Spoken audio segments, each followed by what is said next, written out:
Nessa tarde nós vamos apresentar alguns dos eventos finais. Eu não vou me aprofundar muito em cada um desses eventos, porque cada um deles dá para falar muito tempo, dá para uma semana de oração inteira. Nós vamos tentar extrair desses eventos aquilo que é importante para nós na prática hoje, porque muitas vezes a gente estuda profecias, mas de uma forma muito filosófica, sabe? Muito teórica, e eu prefiro trazer para esse lado o que isso interfere na minha vida hoje, a prática da coisa. Então nós vamos passar por alguns dos eventos que nós vamos viver daqui até o retorno de Cristo. Começando com esta informação bíblica: já é hora de despertarmos do sono. E o apóstolo Paulo falou que a nossa salvação estava mais próxima de nós hoje do quando aceitamos a fé. Isso ele escreveu há muito tempo. Imagine quão próximo está a nossa salvação hoje. Isso não é bom? Amém por isso? Amém. Cristo está muito próximo de voltar, irmãos. Tudo isso vai acabar, esse sofrimento todo, essa luta, mas precisamos estar atentos e nos preparar para esse momento. Veja que exortação séria: nenhum entre 20 dos nomes que se acham registrados nos livros da igreja está preparado para finalizar sua história terrestre. É uma mensagem muito dura, mas necessária. Por quê? Fazer parte do grupo que está preparado não é, como dissemos ontem, uma imposição de Deus arbitrária. É uma decisão de cada um de nós. Fazer parte do grupo ou ser excluído dele é a gente que decide. O texto está dizendo de uma forma muito simples que nenhum entre 20 dos que estão registrados no livro da igreja estaria preparado se voltasse hoje. E isso, irmãos, é muito duro, é muito doloroso, mas vem com uma mensagem de esperança junto. A porta da graça ainda está aberta, ainda há oportunidade para todos nós. Precisamos nos preparar. Muitos há que não compreendem as profecias referentes aos nossos dias, e aí eu pergunto, cada um pense por si: você compreende? Você compreende as profecias do tempo do fim? Você sabe aplicá-las ao que está acontecendo no mundo hoje? Eu vejo algo acontecer e sei que isso tem uma relação direta com o que Cristo já disse, com o que a palavra de Deus já tinha revelado. Nós precisamos estar atentos. Especialmente devem Daniel e Apocalipse merecer atenção como nunca antes na história. E aí eu faço a pergunta de novo para a gente meditar: o quanto de Daniel, das profecias de Daniel e de Apocalipse, você e eu sabemos? Sabe qual é o perigo disso? Primeiro lugar, porque as profecias de Daniel, por que merece um estudo especial agora como nunca antes? Porque nesses livros estão as profecias do que vamos enfrentar. E nós precisamos conhecer isso, para que possamos nos preparar. E o segundo ponto: esta é a mensagem que precisamos pregar ao mundo.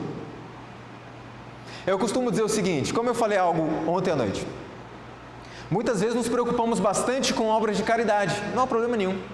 Deus nos chamou para representarmos o seu caráter, e Deus é amor. E nós, por sermos seus representantes, amamos o próximo.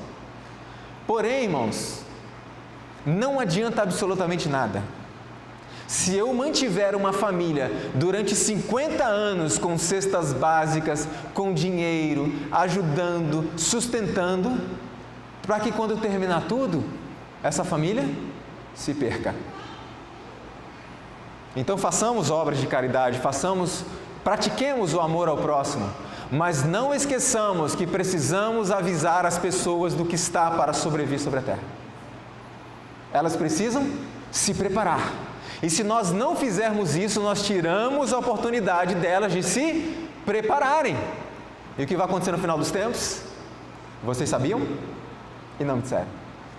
E agora eu estou perdido. Que isso não aconteça a nenhum de nós, irmãos. Então nós precisamos estudar esses assuntos. Deve-se fazer um grande esforço para manter este assunto, não só perante as pessoas do mundo, mas também diante de nossas próprias igrejas. Por que manter este assunto diante do nosso povo? É simples de entender. Ontem eu falei algo referente ao juízo final, que temos que pregar e temos que ter consciência de que haverá um juízo. Porque quando a gente não tem consciência, a gente vive uma vida muito tranquila. muito confortável com os nossos pecados, sim ou não? Lembra de Félix que vimos ontem? Quando Félix estava muito confortável com seus pecados e o apóstolo Paulo falou: Félix, está vindo um juízo. Ele ficou aterrorizado. De repente ele não estava mais tão confortável com os pecados.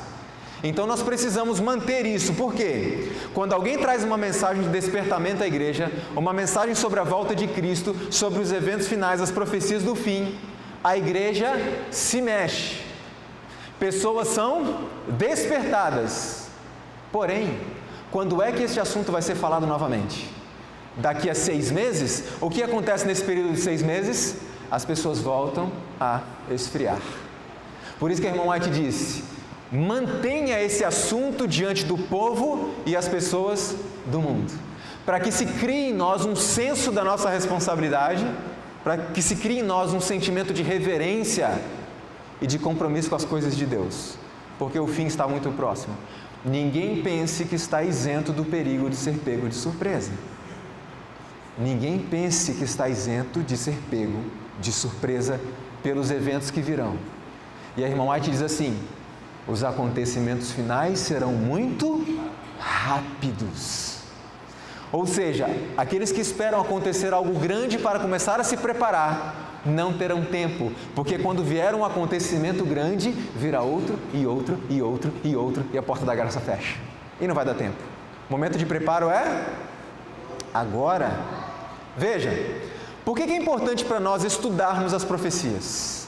A Bíblia nos diz: mas vós, irmãos, já não estáis em trevas, para que aquele dia vos surpreenda como um ladrão.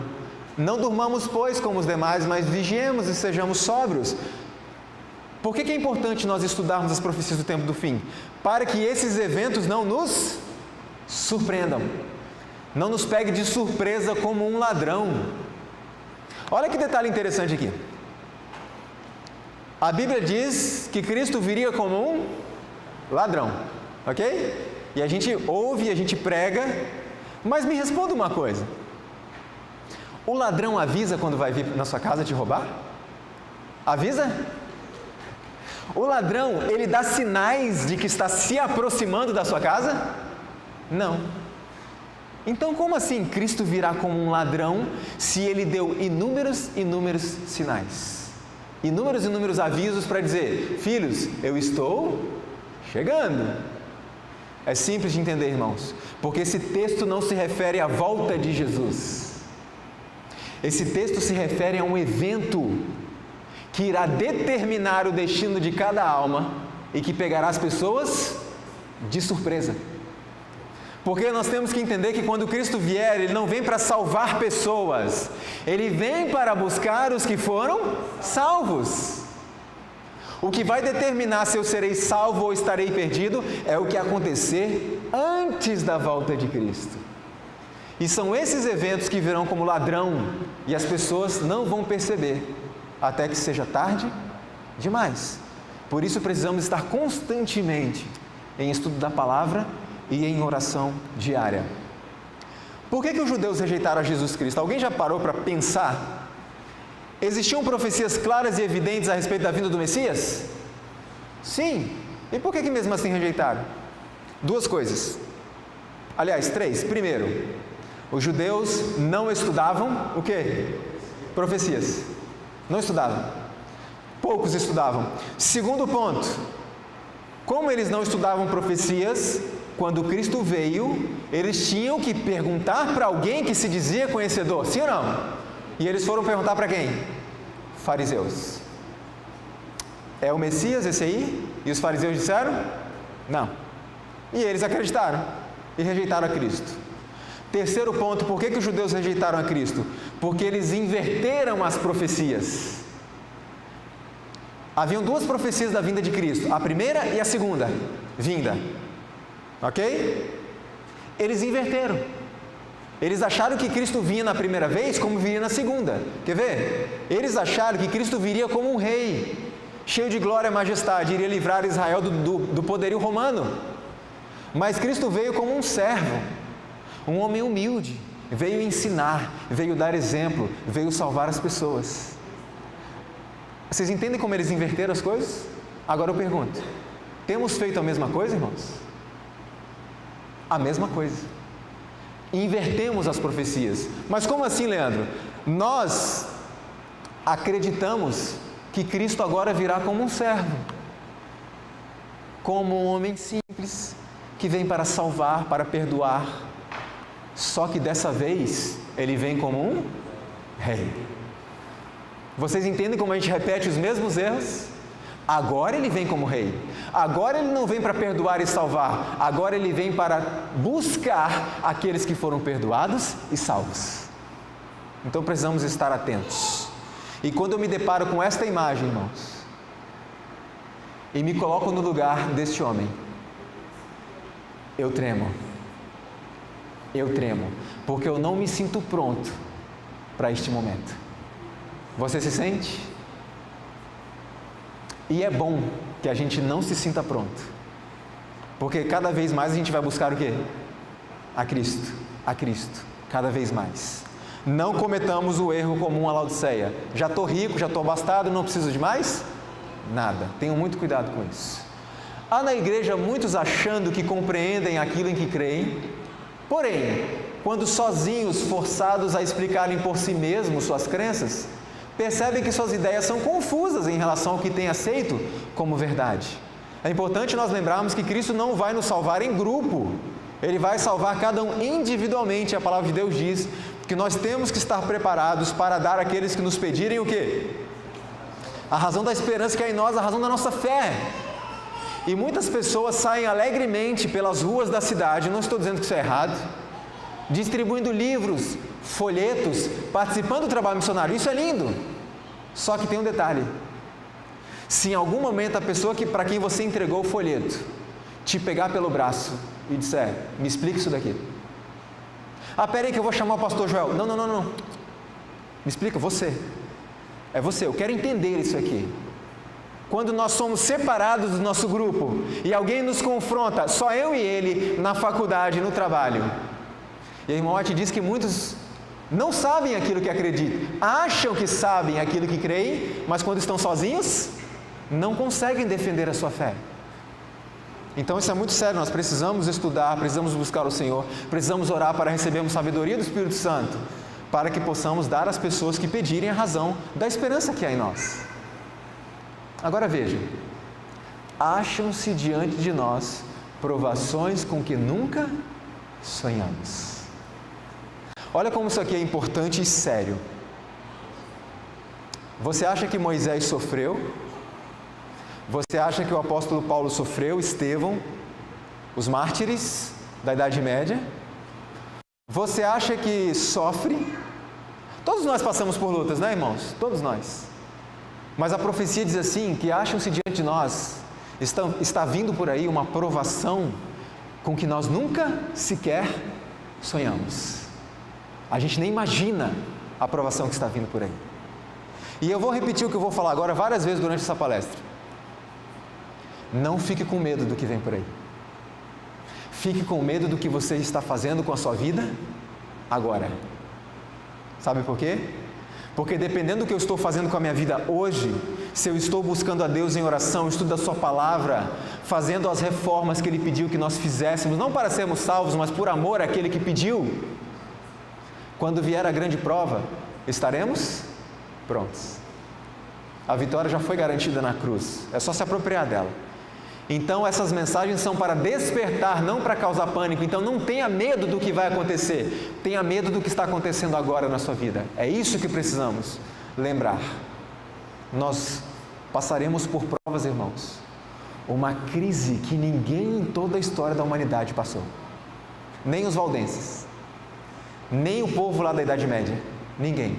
Mas tem um detalhe: o povo de Deus não estará livre de sofrimento, mas mesmo perseguidos e angustiados, não serão abandonados a perecer. Deus não desamparará nenhum dos seus filhos. Então, eu repito, não tenha medo do que vai acontecer. Tenha medo do que está acontecendo hoje, na sua e na minha vida. Precisamos despertar enquanto há tempo, porque os acontecimentos finais serão muito, muito rápidos. E estão quase chegando. alguns dos eventos que irão decorrer neste período. Está profetizado, e isso me enche de alegria, e com certeza enche você também, um grande reavivamento na igreja. Irmãos, me diga uma coisa, esse reavivamento foi prometido para qual igreja? Qual igreja, irmãos? Igreja Adventista do Sétimo Dia. Sabe o que isso significa? Algumas pessoas falam assim, bom, a igreja adventista se corrompeu. E eu discordo disso. Sabe por quê? Porque a igreja não mudou. Quem foi que se corrompeu? Eu.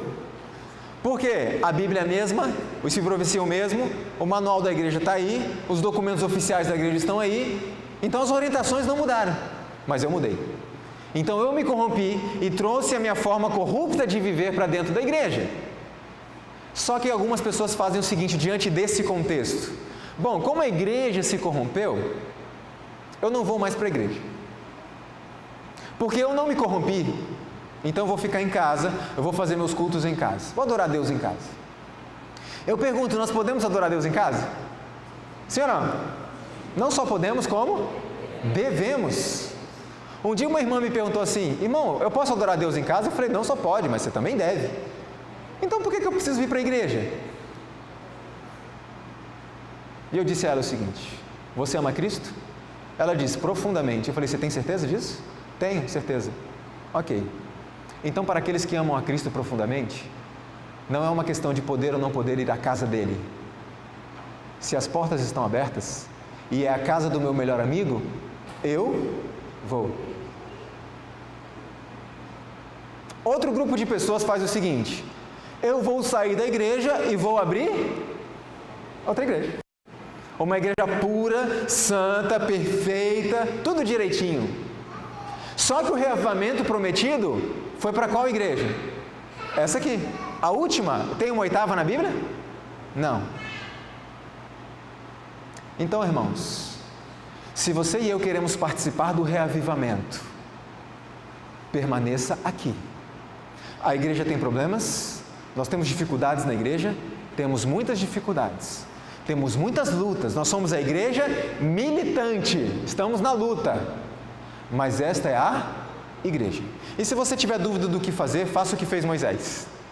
O povo se corrompeu, ele não, mas Moisés permaneceu ali. E quando Deus disse, vou destruir o povo porque se corrompeu e vou fazer outra igreja, o que Moisés falou? O Senhor pode até fazer isso, Senhor, mas se fizer, risco o meu nome também. E Josué e Caleb, diante de Canaã, o povo se corrompeu, e Josué e Caleb falaram, não, então manda o povo para o deserto, e eu e Josué vamos ficar aqui, porque nós não corrompemos, somos puros e santos. Foi isso que eles fizeram? Não. Eles voltaram com o povo e passaram 40 anos no deserto com o seu povo. Eu quero que isso fique muito claro, irmãos. O reavivamento que foi prometido pela profecia, garantido, acontecerá aqui dentro. Então façamos a nossa parte. Não nos deixemos corromper por aqueles que se corromperam. Está claro? Façamos a nossa parte. Veja, haverá entre o povo do Senhor tal avivamento da primitiva piedade, como não fora testemunhado desde os tempos apostólicos. Olhando a situação da igreja hoje, quando eu falo igreja, o povo, as pessoas, parece possível que isso se cumpra? Não, parece impossível, mas é a promessa do Senhor. Vai haver um reavivamento nesta igreja como não aconteceu desde o Pentecostes. Amém? Eu quero participar disso. E você? Então fique aqui. Aqui é o seu lugar, como diz a música. Aqui é o seu lugar. A igreja talvez pareça como prestes a cair, mas não cairá. Cumpre-nos mediante confissão, humilhação, arrependimento e fervorosa oração, cumprir as condições estipuladas por Deus. Só podemos esperar um reavivamento em resposta a... Me diga uma coisa, o que significa só? Só é só. Ou seja, não haverá reavivamento sem oração. Alguns me perguntam assim: Leandro, como é que eu posso saber se eu estou no caminho do arreavamento, no caminho da santificação? Como é que eu posso saber? É simples. Quanto tempo você passa em estudo da Bíblia e oração todos os dias? Simples assim. Porque só podemos esperar ser avivados em resposta à oração. Onde não há oração, não há arreavamento. Preste atenção nisso, irmãos. Nós não vamos ser reavivados pela nossa música. Não vamos ser reavivados pelos nossos programas, pela nossa criatividade. Nós temos isso de sobra. Nós só seremos reavivados se gastarmos tempo em oração. E sabe o que me preocupa? Sabe qual é o culto menos frequentado da igreja hoje? É o culto de oração. Por isso que nós olhamos para essa profecia e pensamos: não tem condição de uma profecia dessa se cumprir, um reavivamento assim, de ver a igreja lotada como era há 20 anos atrás? Quantos já estavam na igreja na década de 80, além de mim? Irmãos, quarta-feira à noite, na década de 80, cheguei atrasado na igreja, não tinha lugar para sentar. Sim ou não? JA? Super lotado. E o que tinha no JA de tão atrativo? Nada, entre aspas, estudo, às vezes de Daniel e Apocalipse. Nada de especial. Mas o que nós tínhamos? Qual era o nosso prazer? E eu fiquei recordando enquanto cantávamos esses hinos. Irmãos, o prazer da juventude naquele tempo era estar juntos na igreja adorando ao Senhor. Só. Eu lembro que a gente saía do culto sábado pela manhã. Sabe qual era a conversa na pracinha? Eu frequentava a igreja do Ibis. Sabe qual era a conversa na pracinha? Você vai na liga? Você vem na liga? Liga? Lembram da liga? Você vem na liga? Vamos nos encontrar em tal lugar, vamos vir juntos. E nós lotávamos a igreja. E cantávamos, e estudávamos a Bíblia. Era isso que a gente tinha. E as igrejas lotadas. Hoje nós queremos criar uma série de coisas para atrair, e as igrejas estão cada vez mais vazias. Qual é o problema? Só podemos esperar que a igreja seja reavivada em resposta ao quê? A oração. É disso que precisamos. Quando buscarmos a Deus em oração fervorosa, precisamos de mais cultos de oração. Precisamos resgatar algo que morreu há algum tempo, chamado vigílias. Na minha infância nós tínhamos vigílias de 6 da tarde às 6 da manhã, e não era de vez em quando. E a igreja? Cheia, superlotada. E precisamos resgatar isso, precisamos orar. Mas Satanás, ele não é bobo, ele conhece, ele sabe o que vai acontecer. Por isso ele precisa criar uma contrafação. Ele precisa criar algo parecido com o reavivamento verdadeiro, então ele cria um reavivamento falso. E eu pergunto, qual é a base desse falso reavivamento? Veja, o inimigo deseja atrapalhar esta obra, e antes que chegue o tempo para tal movimento, introduzirá uma contrafação. Como que isso vai funcionar? Avivamentos populares são muitas vezes levados a efeito, despertando-se as emoções, satisfazendo-se o amor ao que é novo e surpreendente. Emoções. Primeiro ponto, é pecado ter emoções? Deus criou as emoções. A vida cristã é emocionante ou não, irmãos? Quando Cristo voltar, se nós não nos emocionarmos com a cena, nós temos um problema muito sério. Sim ou não? Se você escutar uma música e essa música te levar a chorar, isso não é pecado. Tá claro, irmãos? O culto, o apóstolo Paulo diz que é um culto que racional. E algumas pessoas acham, não, então se eu estou me sentindo alguma emoção, isso é pecado. Não é. Só que a emoção, ela deve ser controlada e fruto do quê? Da razão, do entendimento. Por que você se emocionou? Porque eu compreendi isso. É assim. Mas muitas vezes vemos coisas que não dizem nada, não ensinam nada, e as pessoas estão muito emocionadas. E Satanás trabalharia dessa forma: vamos gerar emoção, emoção, emoção. E quando a emoção domina a razão, não há razão. Agora veja que interessante, qual que é o problema disso? A irmã White fala: conversos ganhos dessa maneira, com o sensacional, têm pouco desejo de ouvir a verdade bíblica, pouco interesse no testemunho dos profetas e apóstolos, a menos que o culto assuma algo de caráter sensacional, não lhes oferece atração. E aí a gente começa a entender hoje porque que muitas vezes, em muitas das nossas igrejas, se houver uma pessoa famosa, como é que fica? E se houver apenas a pregação da palavra? Ninguém liga. E às vezes a culpa não é das pessoas, a culpa é minha. Sabe por quê? Porque eu as treinei assim. Não é isso que o texto diz? Eles foram convertidos assim, eles foram trazidos para a igreja assim, por meio do show, do sensacional. E algumas pessoas falam: ah, Leandro, culto de quarta-feira à noite, alguns estudam, alguns estão trabalhando. Irmãos, traga uma pessoa famosa, de repente ninguém mais trabalha e ninguém mais estuda. Sim ou não? Estou falando alguma bobagem? Isso é muito perigoso. Olha só que interessante isso daqui. Vocês lembram de Eva? E vocês lembram que Eva tomou do fruto, o comeu, levou para Adão. A minha pergunta é a seguinte: como Eva se sentiu depois de comer o fruto? Bem ou mal? Se sentiu mal? Por que eu fiz isso? Ou se sentiu feliz e muito bem? Quer ver só? Eva disse a Adão que havia comido do fruto e, em vez de experimentar qualquer sensação de morte, sentia uma agradável e exaltadora influência. Via tristeza sobrevir ao rosto de Adão, mostrou-se atônito e alarmado, disse a Eva que estava bem certo tratar-se do inimigo contra quem havia sido advertidos. Olha que texto interessante aqui, olha duas informações básicas e claras. Eva sentiu, mas Adão sabia, entendeu. O que quer dizer isso? Irmãos, não importa como eu me senti, se o culto não cumpre os princípios estabelecidos por Deus em Sua palavra, Ele não aceita.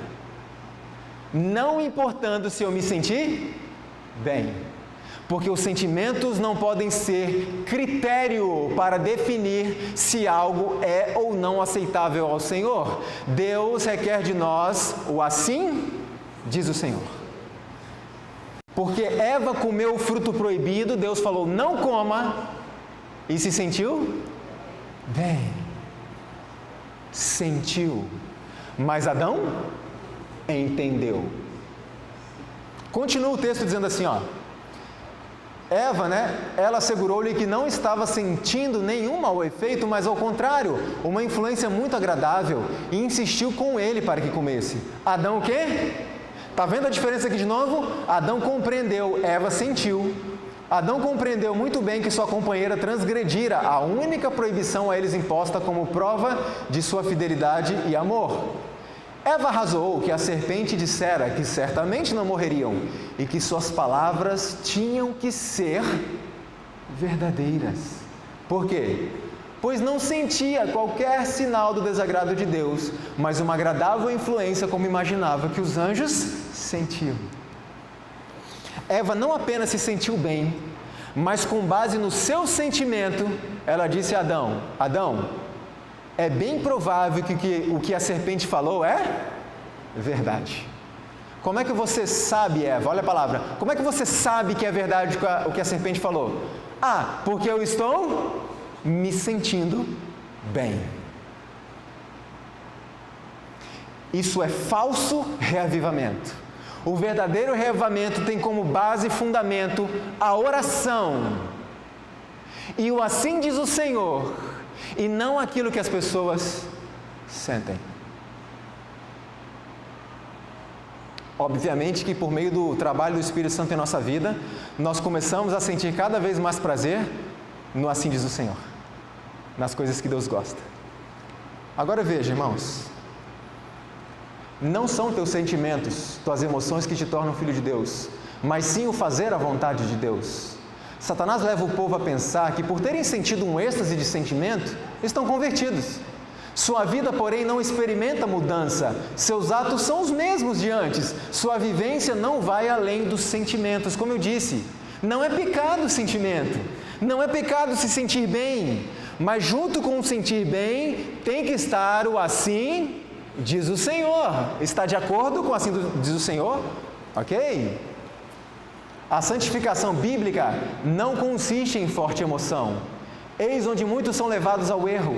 Fazem dos sentimentos o seu critério. Quando se sentem elevados ou felizes, julgam-se santificados.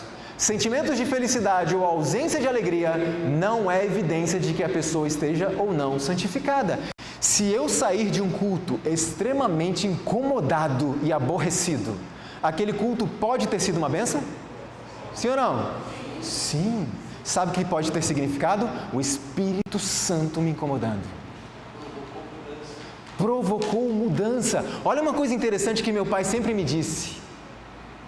Filho, quando o Espírito Santo age, ninguém fica indiferente. Se a igreja inteira rejeitou a mensagem, se a igreja inteira ficou revoltada com a mensagem, o Espírito Santo falou.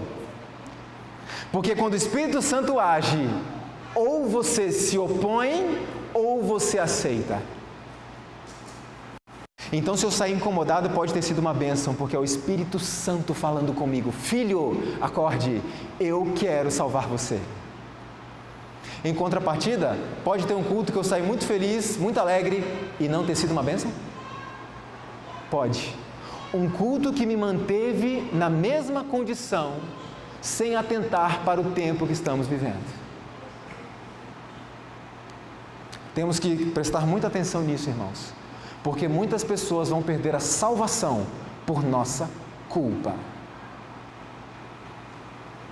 Não importa quais sejam os êxtases dos sentimentos religiosos, Jesus não pode habitar no coração que desrespeita a lei divina. Não importa se foi legal, se foi gostoso, se me agradou, se não está de acordo com a lei de Deus, se não está de acordo com os princípios da palavra e do Espírito de profecia, Deus não aceita e não permite que Cristo habite em nós. Evidentemente, cada um será julgado pelo quê? Pela luz que recebeu, ok?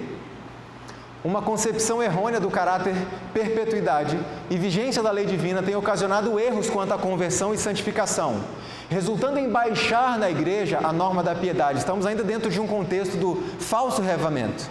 A irmã Mate continua dizendo assim: aqui deve encontrar-se o segredo da falta do Espírito e poder de Deus nos avivamentos do nosso tempo. Aonde? Baixar na igreja a norma da piedade. E ela diz mais: uma das razões para não haver mais fervor religioso, reavivamento, é porque a mente está ocupada com coisas sem importância e não há tempo para meditar, pesquisar a Bíblia, orar. Então, onde está o problema quando não há avivamento?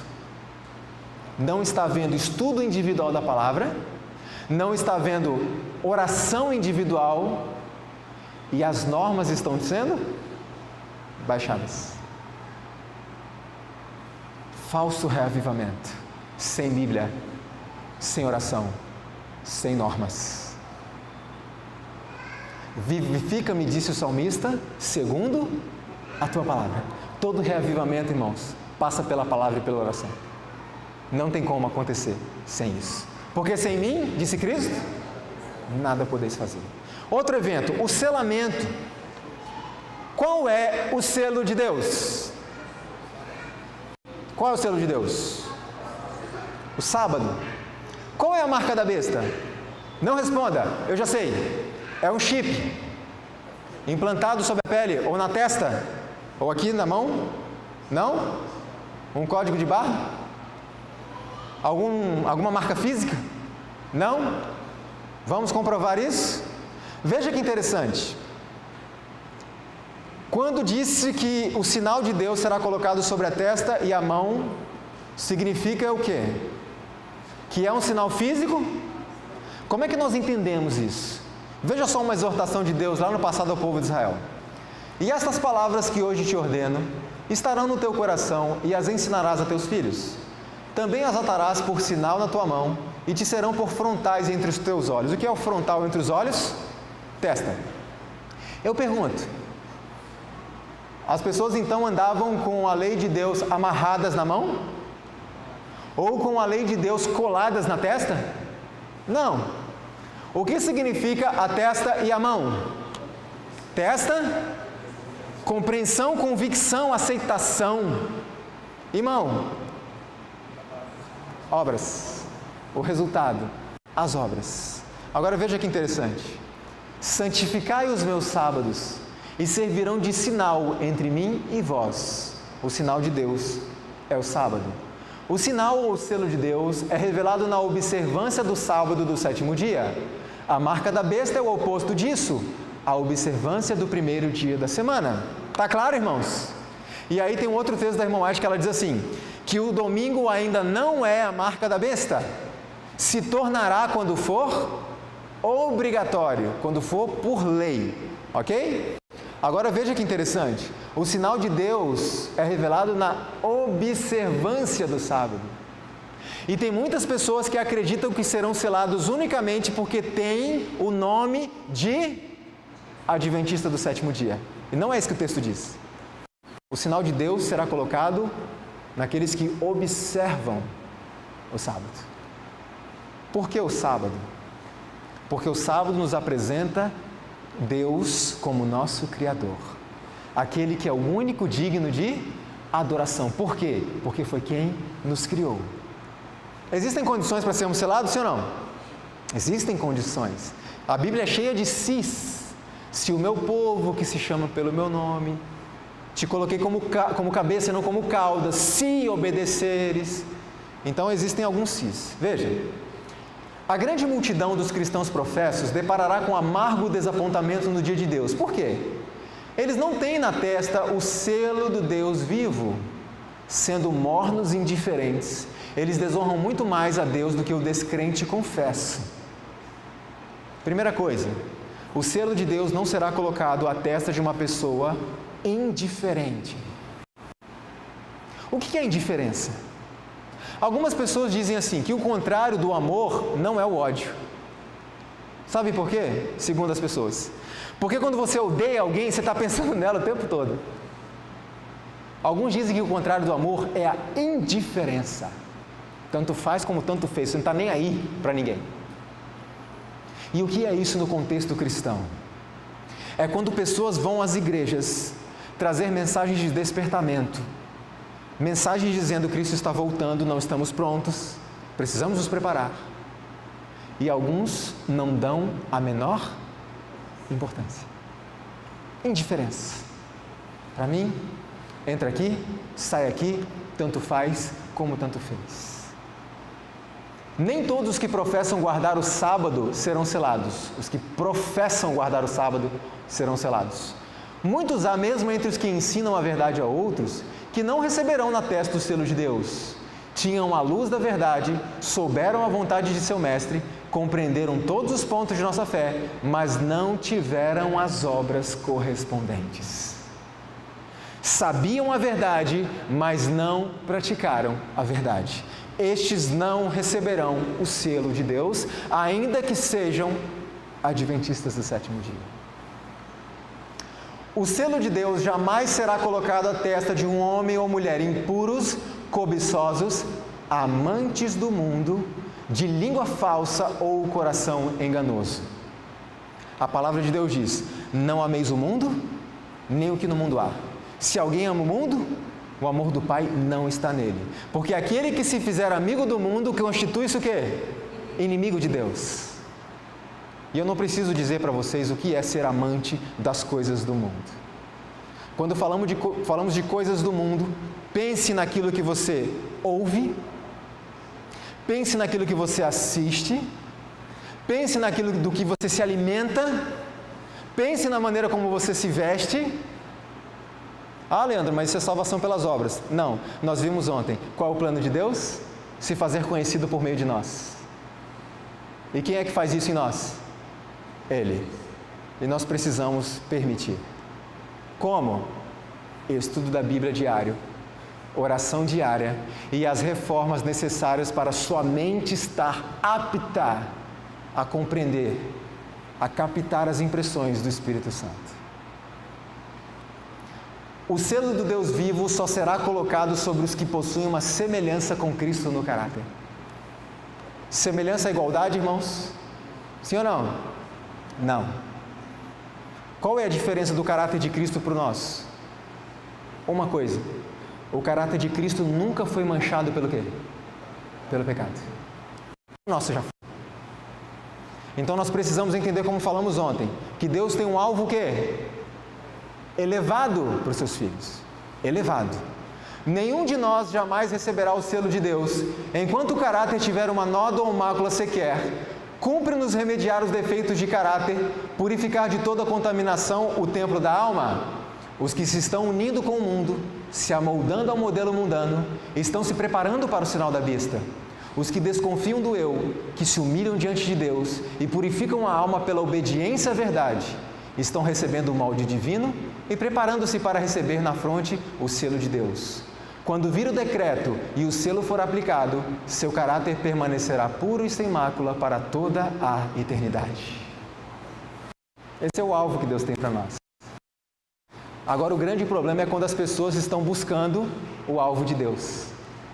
Eu preciso ser isso. O que eu falei ontem? Não busque o alvo de Deus. Busque o Deus do alvo. E aí, o que ele vai fazer em minha vida, Leandro? Isso é com ele? Ele pode fazer qualquer coisa. Deus pode fazer até um homem ressuscitar um morto, sim ou não? Deus pode fazer qualquer coisa. O meu apelo, irmãos, é sempre o mesmo. Busque a Deus em estudo da Bíblia, em oração, em obediência. E o resultado disso é com Ele. Ele vai fazer o que precisa ser feito. Está claro? Algumas pessoas, existem dois extremos. Algumas pessoas estão lutando para alcançar o ideal de Deus e lutando: Senhor, peraí, eu vou alcançar, Senhor. Eu errei de novo, mas espera, eu vou alcançar. Não, eu não. E tem outras pessoas que, não, é assim mesmo, a gente é assim mesmo, tanto faz, a gente vai ser assim mesmo. Busque a Deus e deixe que o resto Ele fará. Se você caiu, se você falhou, bem-vindo ao time, eu faço parte do mesmo grupo. Se levante e comece de novo. E você caiu de novo? Se levante e comece de novo. Porque aquele que perseverar até o fim será salvo.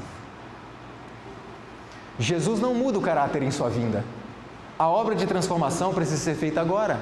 Nossa vida diária está determinando o nosso destino eterno. Quando vier decreto dominical, decreto de morte, perseguição e etc., não tenha medo, sabe por quê? Irmãos, aqueles que receberão o selo de Deus ou que receberão a marca da besta, já estão sendo preparados hoje. Hoje. E quando a marca da besta surgir, quando a imagem da besta, a estátua de Nabucodonosor for erigida, essas pessoas já estarão treinadas para se curvarem. Então precisamos buscar a Deus hoje, todos os dias, irmãos, entendam isso de uma vez por todas. E eu pergunto, quanto tempo a gente está passando estudando a Bíblia e orando diariamente? Nós não vamos vencer sem isso. Não adianta, não vamos vencer sem isso. Quando Ele vier, não nos há de purificar de nossos pecados, remover de nós os defeitos que há em nosso caráter, ou curar-nos das fraquezas de nosso gênio e disposição. Se acaso essa obra houver de ser efetuada em nós, sê-lo-á totalmente antes daquela ocasião. E eu repito o que eu falei ontem, e hoje também, o ideal de Deus não é a imposição de Deus, é uma promessa. Deus não está dizendo, você tem que ser assim, senão eu não te aceito. Deus está dizendo, filho, em nome de Jesus, deixa eu fazer isso em sua vida. Eu posso. Está claro, irmãos? Existem muitas pessoas desanimando na fé, porque estão tentando levar uma vida que eles não conseguem levar sem Cristo. E Cristo só diz isso, filho, deixa eu fazer, eu posso fazer. O que eu preciso fazer, Senhor?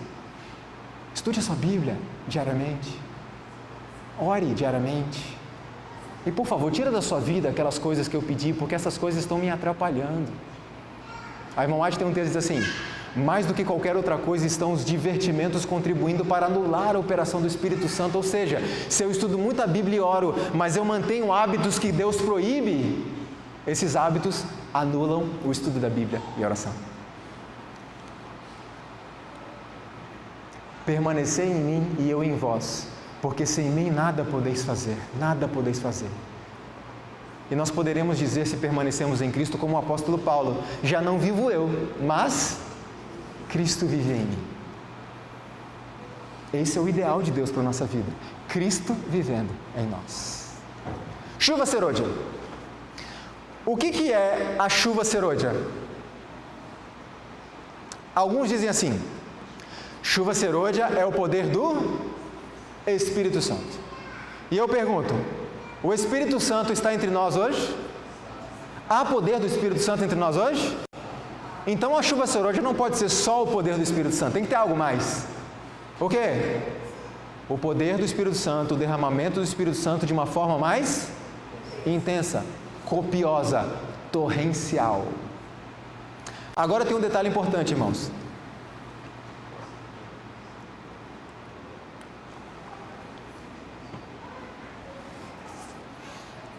O que é a chuva serôdia literal?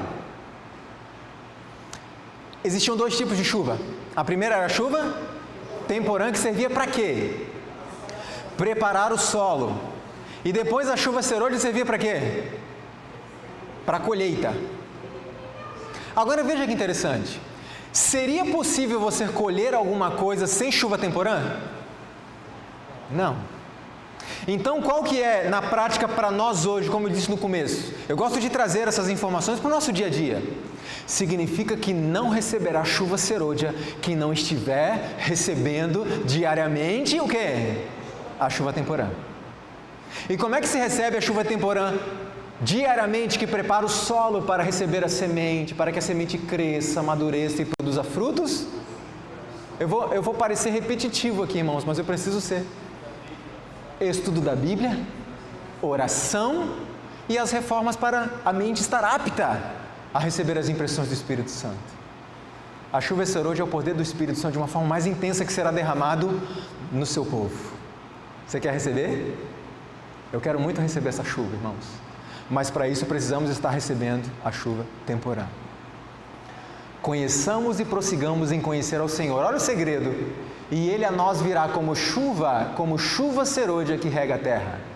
A chuva serôdia virá para dar poder à grande voz do terceiro anjo e preparar os santos para estarem de pé no período em que as 7 últimas pragas serão derramadas. Olha que interessante essa informação. A chuva serôdia virá para nos dar poder para concluirmos a mensagem da pregação do Evangelho. E também virá para preparar os santos para estarem de pé no momento das pragas. Então me responda uma coisa: quem não receber chuva serôdia não estará o quê? Preparado. Sabe o que isso significa? Se o tempo é urgente, irmãos, porque Cristo está próximo de voltar, é muito mais urgente, porque a porta da graça fecha antes. E se é urgente porque a porta da graça fecha antes, é muito mais urgente, porque o selamento começa onde? Começa por nós, depois os outros. E é muito mais urgente, sabe por quê? Porque a chuva serôdia vem para nos preparar. E quem não receber a chuva, não estará preparado. Vocês conseguem entender a urgência do momento que estamos vivendo, sim ou não? Vocês conseguem entender porque muitas vezes eu apelo, quase choro aqui da frente, implorando para as pessoas: estudem a Bíblia, orem e venham para a igreja. Venham para a igreja, sábado, domingo, quarta, semana de oração, venham. Todos nós já ouvimos falar pelo menos uma vez sobre a parábola das 10 virgens. Eu não sei quantos de nós já nos debruçamos sobre essa parábola para estudar a fundo. Tivemos uma vigília na nossa casa um tempo atrás que ficamos 3 horas só nela. Né? Margarete e Josimar estavam lá conosco, só vasculhando as lições que tinham ali. Evidentemente, irmãos, com o que para nos apoiar nesse estudo? Espírito de profecia, o testemunho de Jesus Cristo, Porque não é uma questão de inventar novas doutrinas, temos que ter fundamento para aquilo que acreditamos, que seja o correto. Veja, algumas lições que tiramos dessa parábola. Primeiro, quantas eram virgens? Todas. E o que representa a virgindade na Bíblia? Fé pura, professaram uma fé pura, pureza. Então todas professavam uma fé pura, professavam uma fé pura. Quantas tinham lâmpada? Todas. O que representa a lâmpada? A lâmpada, a palavra de Deus. Quantas tinham luz? Todas tinham luz, todas as 10 tinham luz. Quantas tinham azeite? Todas tinham azeite. O que é o azeite? O Espírito Santo. O que é a luz?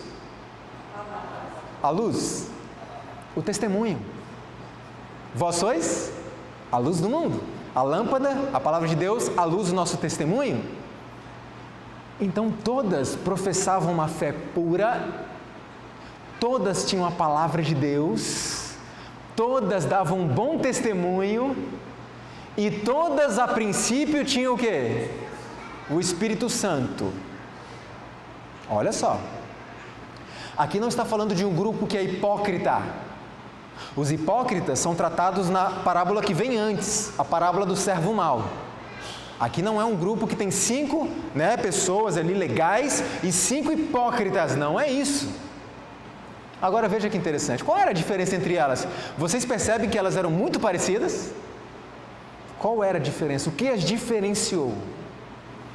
Agora vem a pergunta. Quantas tinham azeite, nós perguntamos? Todas, certo?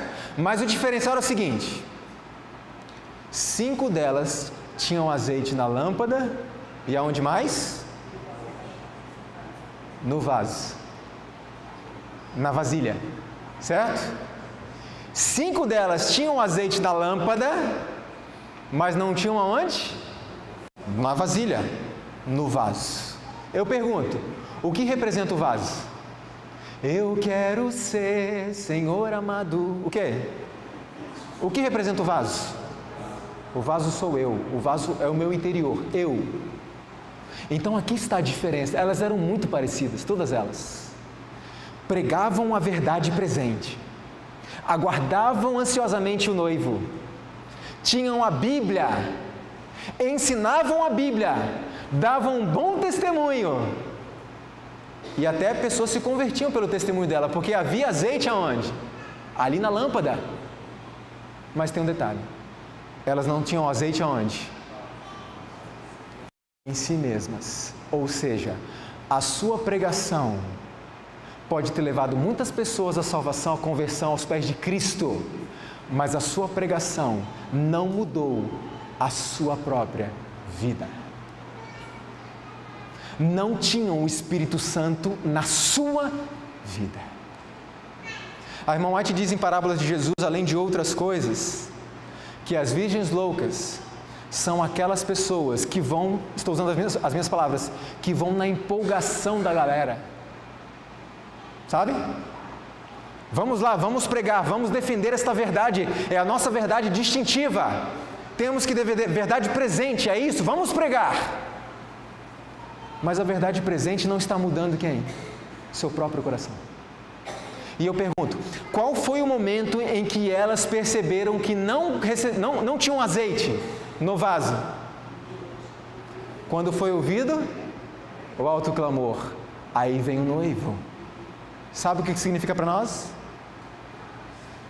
Que aqueles que não receberem a chuva serôdia só se darão conta disso quando for tarde demais. Quando vier o alto clamor do terceiro anjo para finalizar a mensagem, é quando muitos perceberão: não recebi chuva serôdia. E eu pergunto, aquelas 5 entraram para a festa? Tiveram outra chance? Não. Por isso, quando que é o momento de enchermos os nossos vasos do Espírito Santo? Hoje. Eu posso ter muito azeite na minha pregação, muito Espírito Santo, e as pessoas se convertem, mas e em mim? E lembre-se de uma coisa, por não terem o Espírito Santo no vaso em si mesmas, o que aconteceu com a sua lâmpada? Mais cedo ou mais tarde, apaga. É isso que acontece. Então, irmãos, vamos encher os nossos vasos. O que fazer para receber a chuva serôdia? Orar, orar e orar. Estudo incessante da palavra de Deus, reavivamento e reforma, deixar de lado a contenda e a dissensão que há entre nós, desimpedir o caminho. Veja, não podemos avançar na experiência cristã enquanto não afastarmos de nosso caminho tudo quanto nos separe de Deus. Isso é um trabalho nosso, Deus não vai fazer. Existem coisas que impedem que Deus entre na nossa mente. Deus não pode preencher um vaso que está cheio até a tampa.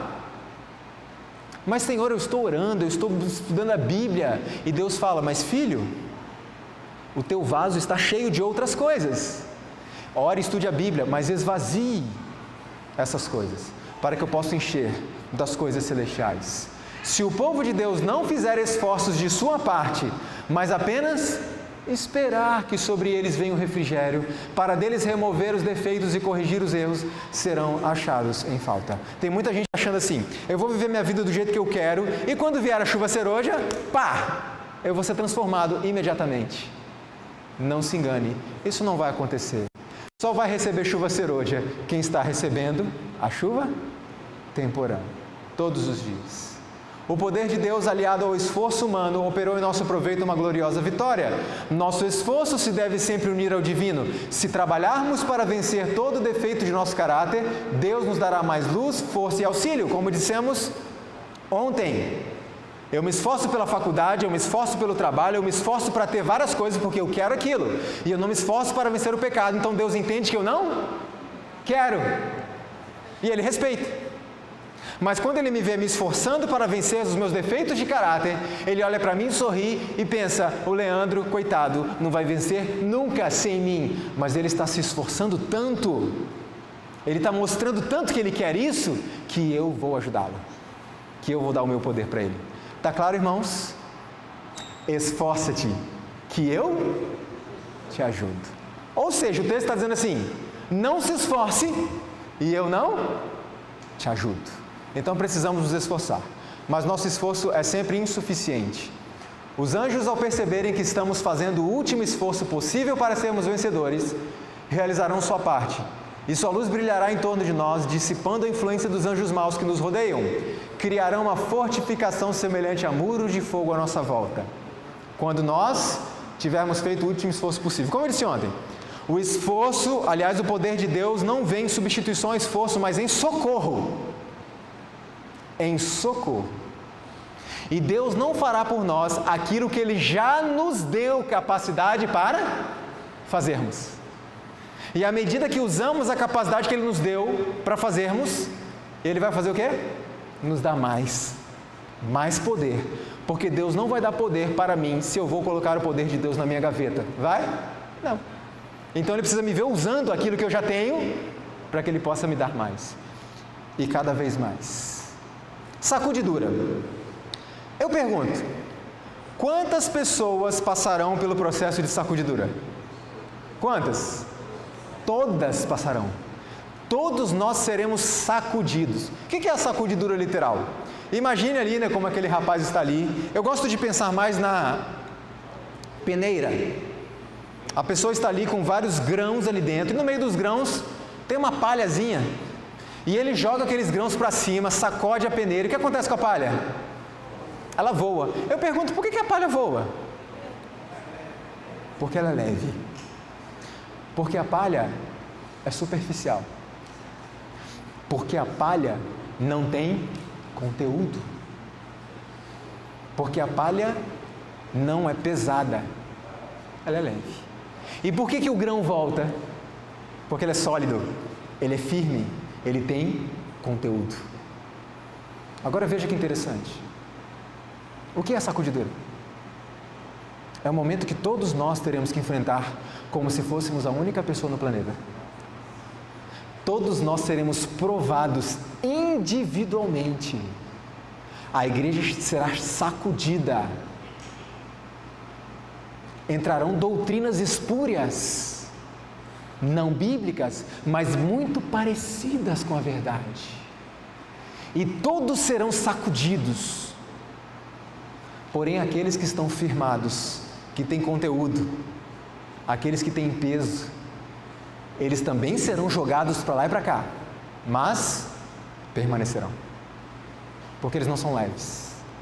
Veja, foi-me mostrado que a sacudidura fora causada pelo testemunho da testemunha fiel aos laodiceanos.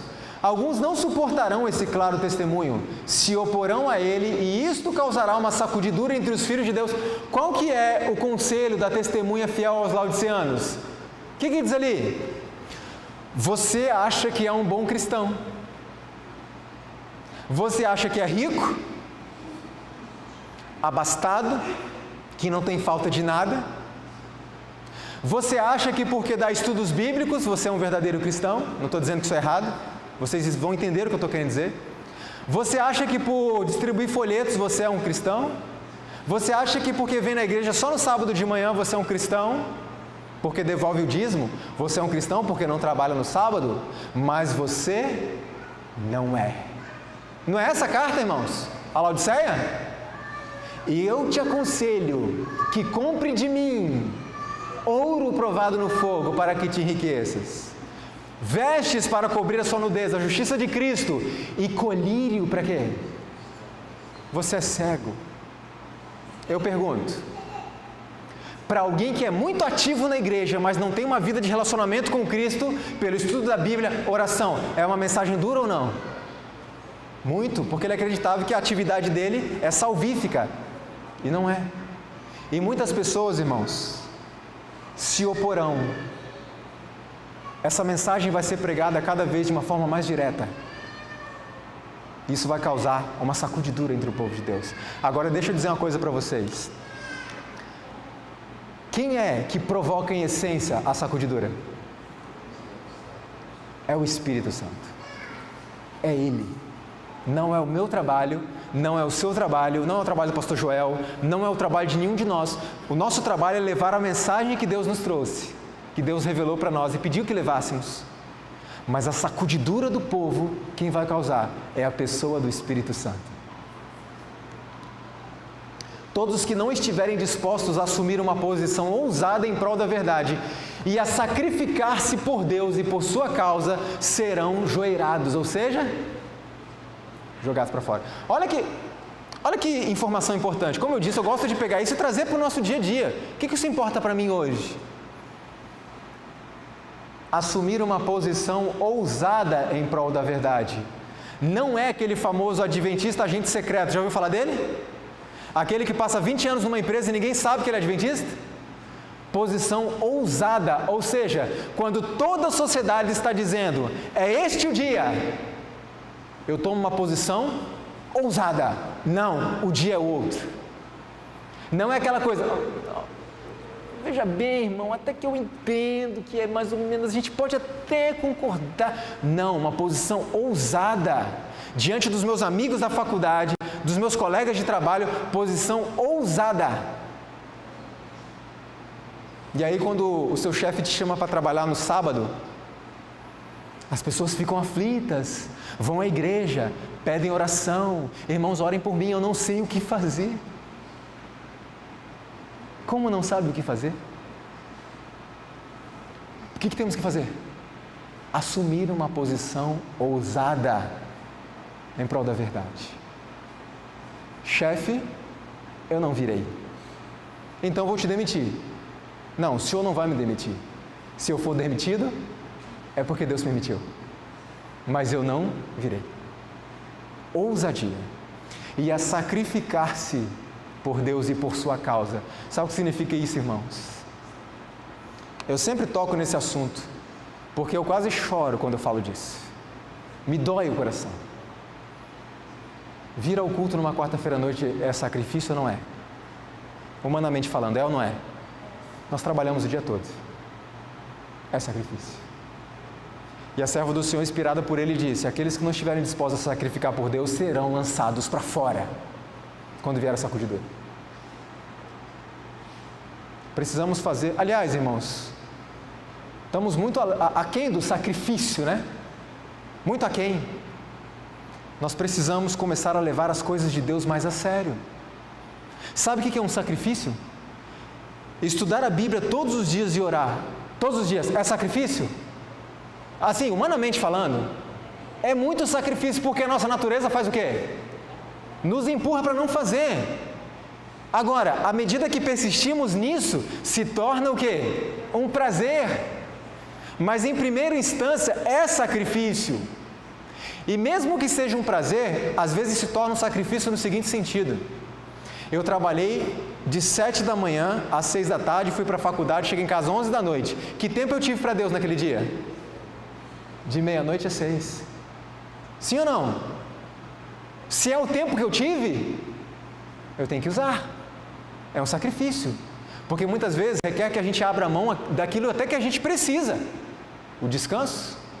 E um dia uma pessoa disse assim: Leandro, mas isso é intemperança. Vigília, passar a noite inteira estudando a Bíblia, discutindo no bom sentido assuntos espirituais com os irmãos, orando. Isso é intemperança. Irmãos, então avisa para Cristo. Porque Cristo fazia isso constantemente. Sacrifício. E tem muita gente se sacrificando, se matando para vencer os pecados. Não vence. O nosso sacrifício, o nosso esforço tem que ser nisso. Se manter ligado a Deus, estudar a Bíblia, orar, vigílias, vir para a igreja. É aí que o pecado é o quê? Vencido. Entende, irmãos? Sacrificar-nos por Deus. É disso que precisamos. Como eu disse ontem, as pessoas não vão levar a gente a sério se a gente não levar a nossa igreja a sério. Não adianta. O resultado da sacudidura será a apostasia de certo número de membros da igreja. Agora, por que acontecerá uma apostasia? Quais as causas dela? Mornidão, indiferença, como eu disse, desobediência, pressões do mundo, porque seguir a Deus será cada vez mais difícil. Hoje está até tranquilo, né? Mas vai ser cada vez mais difícil. Conhecimento superficial, negligência na oração e comunhão diárias e o conselho da testemunha fiel aos laodiceanos, que as pessoas não querem ouvir isso e vão embora. O que fazer então para não ser levado pela sacudidura? Ninguém que leve uma vida de plena consagração e de verdadeira comunhão com Deus será afetado por este processo. Vai passar pelo processo, mas não será afetado, não será lançado fora. Então vocês estão percebendo que ontem à noite, hoje pela manhã, agora à tarde, amanhã à noite, a minha mensagem sempre gira em torno de 3 coisas: estudo da Bíblia, oração e as reformas para que a mente esteja apta a receber. Reavivamento e reforma. A irmã White diz que essas 2 coisas não podem ser desassociadas. Tem que andar juntas. O grande engano de Satanás. Hoje pela manhã nós vimos que o último engano de Satanás será justamente fazer com que as pessoas passem a não crer mais no ensino e profecia, certo? Mas qual vai ser o grande engano dele? O grande engano final e como nós poderemos identificar esse engano? Olha qual vai ser o engano final. Satanás está trabalhando como nunca antes. Ele está procurando atuar como dirigente do mundo cristão. Como ato culminante no grande drama do engano, o próprio Satanás personificará Cristo. Satanás virá esta terra, pisará aqui, etc., dizendo que é quem? Cristo. Agora eu pergunto, Satanás vai imitar a vinda de Cristo? Vindo das nuvens do céu com poder e grande glória, e todo o olho verá? Sim ou não?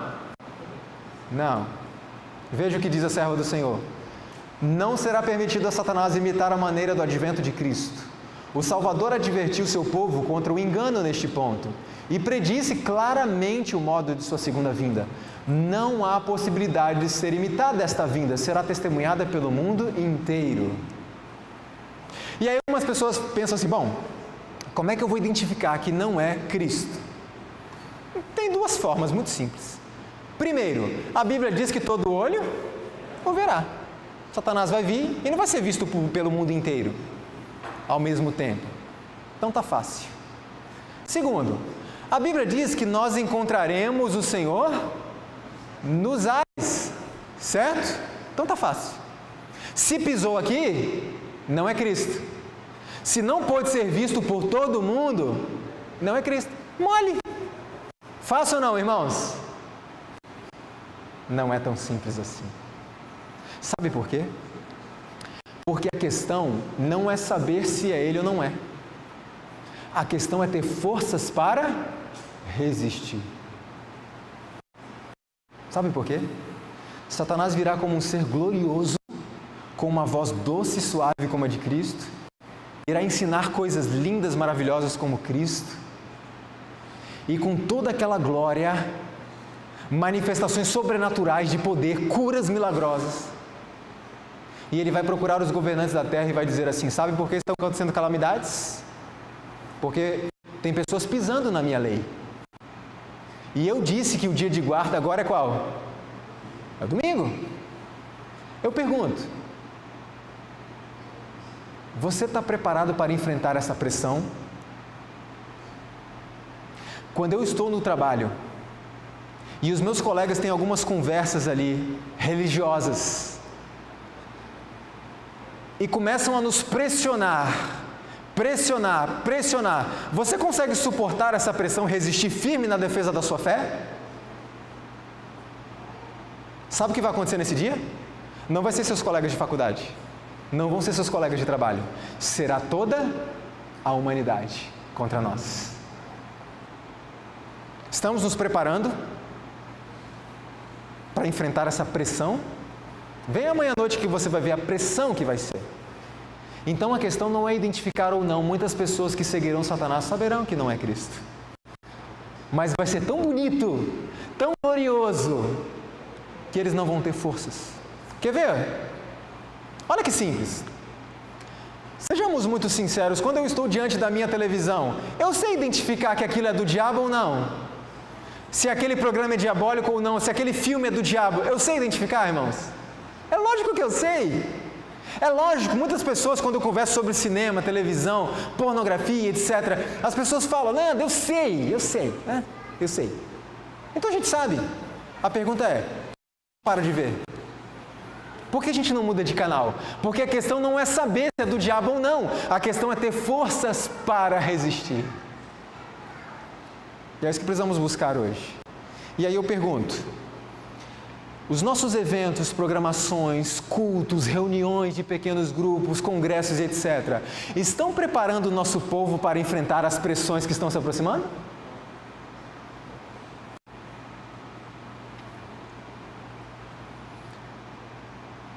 Ló foi instruído por Deus: saia da cidade e não olhe para trás. A sua esposa sabia que não deveria olhar para trás?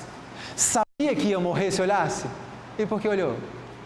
Porque não basta saber, você precisa ter força para resistir. E a força para resistir só se obtém por meio do estudo da palavra, da oração diária, que é o revivamento, e das reformas. Repito, não para sermos salvos pelas reformas, mas para que nossa mente esteja apta a compreender. O autoclamor. O que é o autoclamor? Algumas pessoas creem que o autoclamor é um quarto anjo. Mas o autoclamor não é um quarto anjo. É um novo poder que dará força às 3 mensagens angélicas. Aliás, de uma forma mais intensa, a terceira mensagem angélica. Veja, é a terceira mensagem angélica que deve ser proclamada com alto clamor e regada com o derramamento do Espírito Santo em grande medida. Este anjo não representa uma nova mensagem, mas um novo poder que acompanhará a pregação da tríplice mensagem angélica. E aí eu pergunto, quais são as 3 mensagens angélicas? Lembra quando Cristo falou lá atrás assim: e este evangelho do reino será pregado em todo o mundo? E então virá o fim? Ele disse este. O que quer dizer este? Este não é algum, não é um. Este. Qual? É um definido. Qual é o evangelho do reino? As 3 mensagens angélicas. É este o evangelho do reino. Quais são? Temos que pregar. Quais são? A primeira mensagem angélica fala a respeito de juízo. A segunda mensagem fala a respeito do quê? Da queda de Babilônia. E muitas vezes temos que tomar cuidado, Porque como indivíduos, às vezes nos envolvemos tanto com as coisas de Babilônia, que nós não percebemos que é Babilônia. Terceira mensagem angélica. Qual que é? Fala a respeito de adoração. O cerne do grande conflito. Vamos recapitulá-la. Seguiu-os o terceiro anjo dizendo, com grande voz: se alguém adorar a besta e a sua imagem, receber o sinal na sua testa ou na sua mão, também este beberá do vinho da ira de Deus. É uma mensagem de adoração. A adoração nos lembra o sinal de Deus, que será colocado sobre os que o adorarem. E o sinal de Deus nos lembra o quê? O sábado. Então, qual é a terceira mensagem angélica que deve ser proclamada com alto clamor? O sábado. E muitas vezes, irmãos, eu fico tão triste, porque muitas vezes a gente tem medo de pregar muito abertamente sobre a verdade do sábado. Só que a verdade do sábado é o selo de Deus que irá diferenciar o grupo dos salvos dos perdidos. Eu posso pregar o que for. Se eu não pregar isso, as pessoas serão enganadas. Evidentemente, considerando o fato que cada um será julgado pela luz que pôde obter. Porque tem pessoas que não têm luz porque não querem. Quantos sábados Guilherme Miller guardou? Você crê que ele estará no céu? Eu creio. Martinho Lutero guardou o sábado?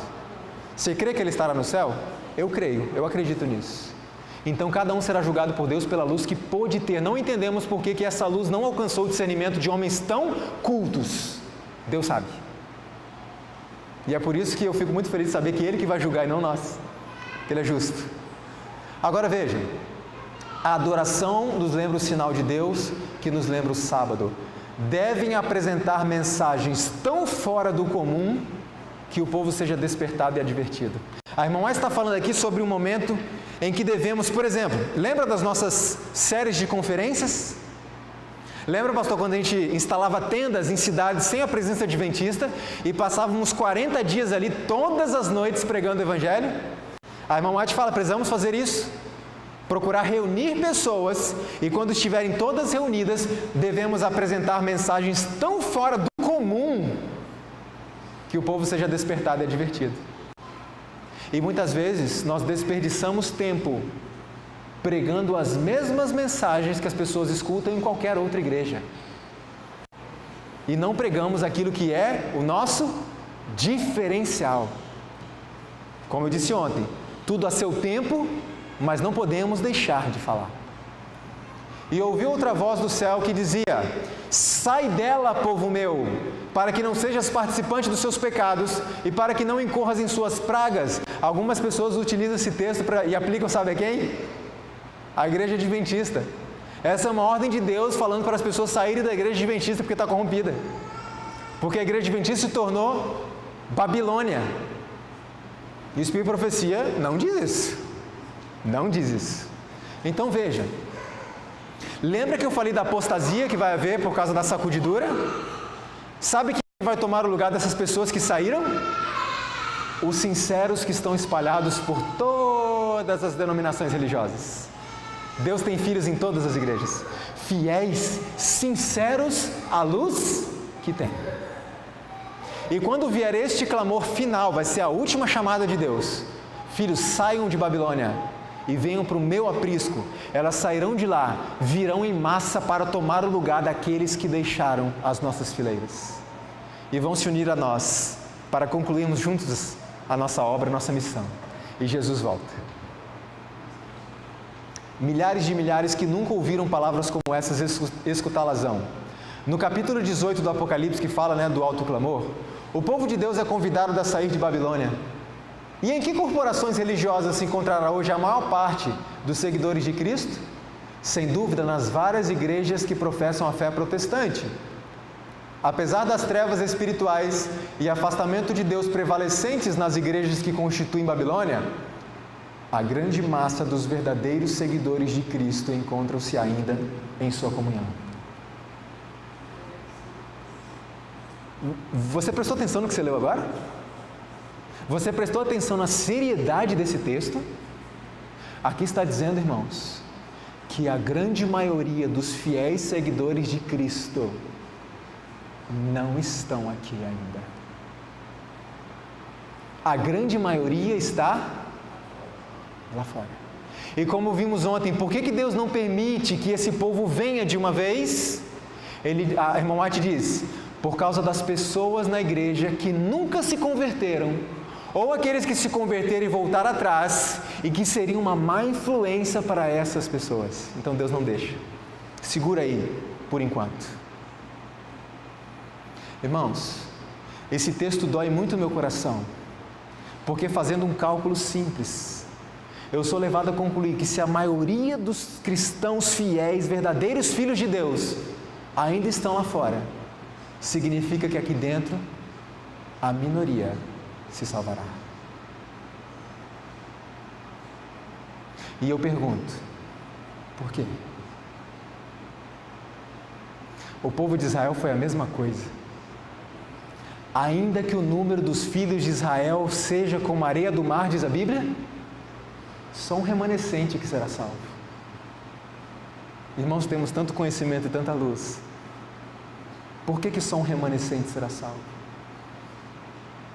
E aí vem a questão, fazer parte desse pequeno grupo, esse pequeno povo muito feliz, não é uma imposição arbitrária do Senhor. Quem decide é você e eu. Está em nossas mãos essa decisão. Conserva o que tens, para que ninguém tome a tua coroa. Você quer que alguém tome a tua coroa?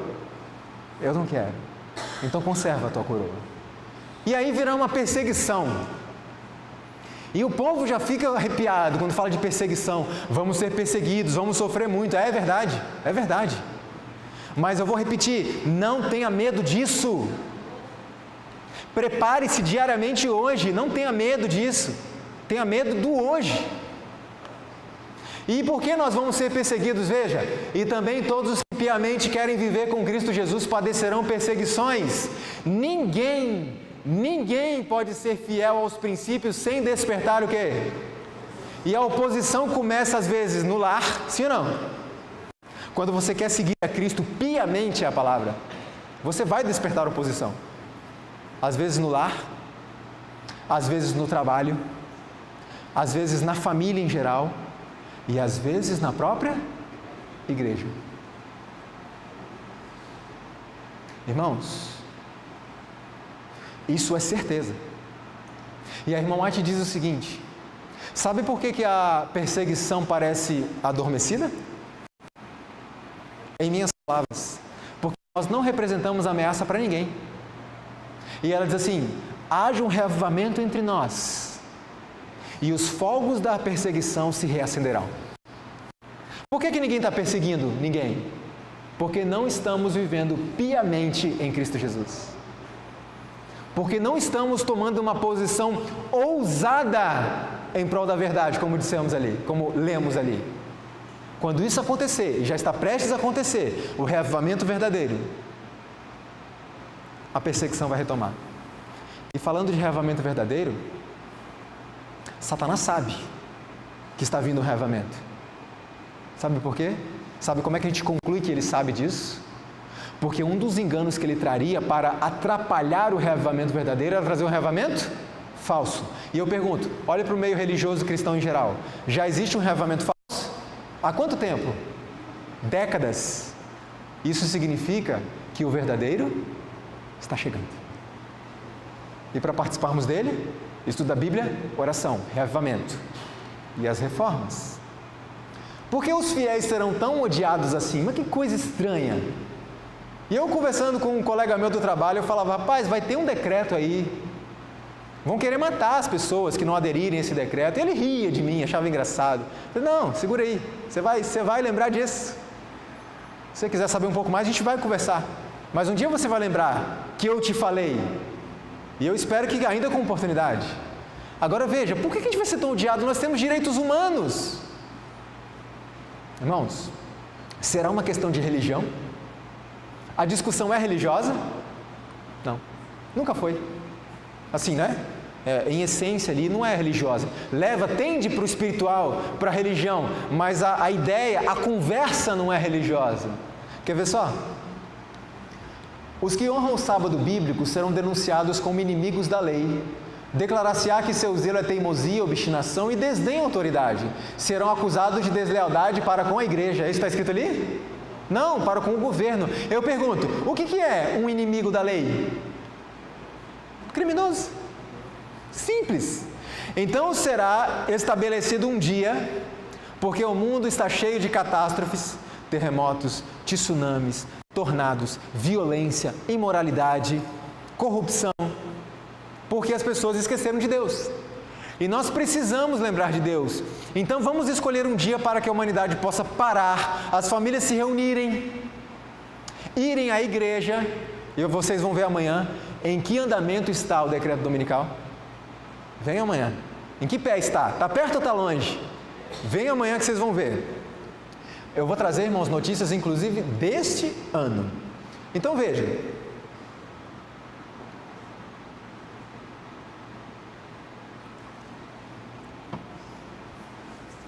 Todos vão se unir nisso.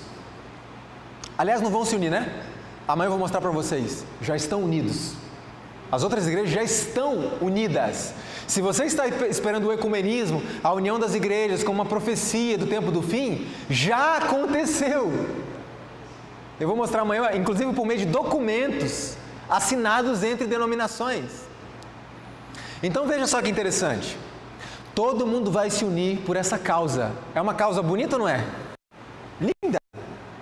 Mas só um pequeno povo teimoso, você e eu, não vamos aderir a isso. Por quê? Porque não importa os êxtases dos sentimentos. Jesus não está naqueles que desrespeitam a sua lei. E nós vamos ficar ao lado da lei de Deus, a adoração ao Senhor. E aí eu pergunto a vocês, vai ser fácil ou difícil odiar a gente? Mole, mole. Muito fácil odiar esse povo que não quer ajudar a acabar com as tragédias. E nós seremos criminosos, pessoas que não obedecem à lei. Por isso seremos jogados na cadeia. Depois muitos sofrerão a morte. E aí? É isso. Não é uma questão religiosa, é uma questão social, civil. Olha só. Virá então o decreto dominical, temido o decreto dominical. Amanhã eu vou falar um pouco mais em detalhes, eu não vou falar muito hoje. Mas veja o que diz a palavra de Deus. A todos faz que lhe seja dada certa marca sobre a mão direita ou sobre a fronte, para que ninguém possa comprar ou vender, senão aquele que tem a marca. Já falamos sobre isso. A fim de se fazerem populares e conquistarem a simpatia do povo, os legisladores hão de ceder ao desejo deste de obter leis dominicais. Olha que informação interessante. Por muito tempo eu acreditei que a lei dominical ia ser estabelecida ali pelos nossos governantes e imposta ao povo. E eu percebi que não vai ser bem assim. Sabe como é que vai ser? O povo vai exigir isso. O povo vai pressionar os governantes para que assinem essa lei, decretem essa lei. E eles, para se manterem populares, simpáticos ao povo, eles vão ceder ao desejo do povo de obter leis dominicais. Ou seja, irmãos, se você está pensando que quando vier o decreto, até o povo aderir a isso, o povo ser convencido disso, vai demorar. Irmãos, é o povo que vai levar os legisladores a fazer isso, e não o contrário. E isso já está acontecendo. Já está, amanhã eu vou mostrar para vocês. Já está acontecendo, só falta uma canetinha. Vem amanhã. Em breve serão impostas as leis dominicais e homens em posição de confiança ficarão furiosos com o pequeno número do povo de Deus que guarda os mandamentos. Você e eu. Eles vão ficar furiosos contra nós. E eu repito, não tenha medo. Busque a Deus agora. Tenha medo do que estamos fazendo com a nossa vida hoje. Quando chegar esse momento, não tenha medo. Estaremos preparados se estivermos buscando a Deus hoje. E furiosos, eles irão decretar a morte. Eu pergunto uma coisa para vocês. Quando vier o decreto de morte que o Apocalipse 13 define desta forma, e lhe foi dado comunicar fôlego à imagem da besta para que não só a imagem falasse, como ainda fizesse morrer quantos não adorassem a imagem da besta. Quem é que terá permissão para matar esse pequeno povo? Alguns podem pensar assim: policiais?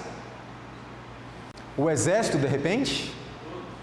Não, nem policiais só e nem exército só. Sabe quantos? Viam escrito exemplares do qual foram espalhados nas diferentes partes da terra, dando ordens para que se concedesse a quem? Todos! Todo o povo terá autorização para fazer o quê? Liberdade para matar os santos. Irmãos, nós estamos nos preparando para isso? Nossos programas, cultos, congressos, eventos, campais, reuniões de pequeno grupo, estão nos preparando para isso? Porque muitas pessoas, irmãos, quando esse dia chegar, vai olhar para você e para mim e vai falar assim: você não me falou disso. Estamos nos preparando para enfrentar essa pressão, irmãos? Qualquer pessoa estará autorizada a matar você e a mim. E isso não é novidade nenhuma, sabe por quê? Lembra dos valdenses? Mate um valdense e você pode ficar com o sítio dele. Mate um valdense e você está perdoado das suas dívidas. Era assim que acontecia. Qualquer pessoa civil, qualquer civil, era autorizado a matar um valdense. Só que a Bíblia diz que o que nós vamos enfrentar vai ser pior. Estamos nos preparando? Como é que se prepara para isso? Estudo da Bíblia, oração, arrevamento, reforma. E aí não tenha medo do que virá. Um dia eu estava conversando com a minha sogra, que está aqui presente, e estávamos tratando desse assunto, e ela me disse uma coisa que é muito importante para as mães aqui presentes. Ela disse assim: filho, eu suporto qualquer coisa. Qualquer coisa. E ela suporta mesmo. Qualquer coisa eu enfrento. Agora, se pegar um filho meu, eu não sei o que eu faço. Eu não sei se eu vou suportar ficar ao lado da verdade se pegar um filho meu. E eu quero dizer para os pais aqui presentes o mesmo que eu disse a ela. Um texto que nos dá uma alegria, uma esperança tremenda que a irmã White escreveu, inspirada pelo Senhor, que diz assim: a coragem dos mártires nos será concedida quando for necessário. A minha sogra diz: eu não vou conseguir. Vai. Hoje você crê que não consegue. Por quê? Porque hoje não é necessário. Mas quando for necessário, se estivermos buscando a Deus hoje, estudo da Bíblia, oração, reformas, etc., no momento da necessidade, Deus dará a coragem que precisarmos e pode matar o meu filho na minha frente. Eu não nego a minha fé. É isso que vai acontecer. É uma promessa, irmãos. Por isso eu falo, não tenha medo. Se prepare todo dia, não tenha medo disso. Já está garantida a vitória. Quando o decreto promulgado pelos vários governantes da cristandade contra os observadores dos mandamentos lhes retirar a proteção do governo, abandonando-os aos que lhes desejam a destruição, o povo de Deus fugirá das cidades e vilas e reunir-se-á em grupos, habitando nos lugares mais desertos e solitários. Então eu pergunto a você: você está muito acostumado com conforto? Tenha cuidado com isso. Lembra? Sacrificar-se por Cristo? Por quê, irmãos? Porque quando esse dia chegar, uma pessoa que não tinha... Estou falando de pessoas que por alguma razão justa não podem vir.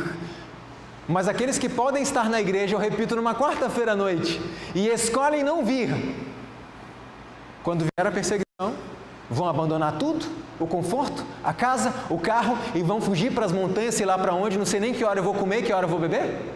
Vai fazer isso, irmãos? Não vai. Um dia eu estava na minha casa me arrumando para ir para a igreja, nós somos membros da Central de Vila Velha. E aí, enquanto a gente se arrumava, uma quarta-noite começou a chover. E naquele reflexo da natureza humana, eu falei assim com minha esposa: poxa vida, está chovendo. E comecei a tirar a roupa. Depois eu parei. Eu tenho um carro na garagem. Por que eu não vou na igreja? Porque está chovendo? Irmãos, a gente precisa acordar. Sabe por quê?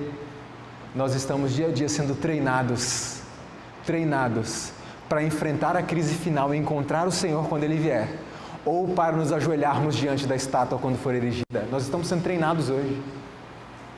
E uma pessoa que não tem disposição para vir à igreja num domingo à noite, numa quarta-feira à noite, num JA, na escola sabatina no sábado pela manhã, vai ter disposição para levantar e dar a sua vida por Cristo e ir embora para o mato?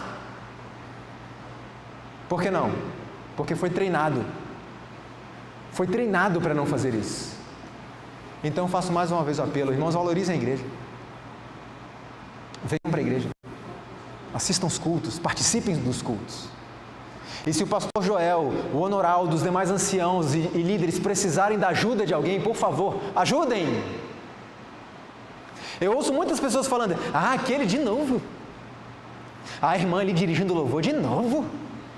Mas é aquela irmã cantando mensagem musical de novo. Irmãos, muitas vezes é só aquela pessoa que se dispõe. Então se disponha para a igreja, para os líderes. Pastor Joel, o senhor precisa do quê? Estou aqui. Olha, eu só preciso que você venha ao culto na quarta-feira. Pronto, venha ao culto na quarta-feira. Irmãos, vamos parar de brincar. E olha que eu nem falei sobre as notícias para vocês verem quão perto está de acontecer todas essas coisas que eu estou falando. Vamos parar de brincar. E quando eu falei anteriormente sobre indiferença, em muitas igrejas por onde nós passamos levando essa mensagem, mesmo diante de uma mensagem tão urgente, tem pessoas que não estão nem aí. Que conversam, que brincam, que riem, que trocam mensagens de celulares, que saem por aí procurando Pokémon. Irmãos, o que está acontecendo com o nosso povo? O tempo está acabando.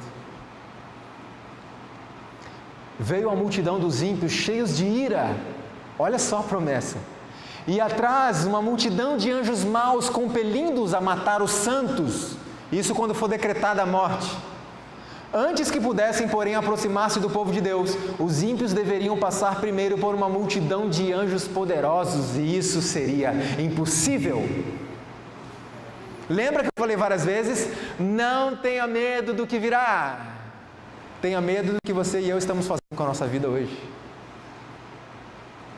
Porque Deus já proveu tudo.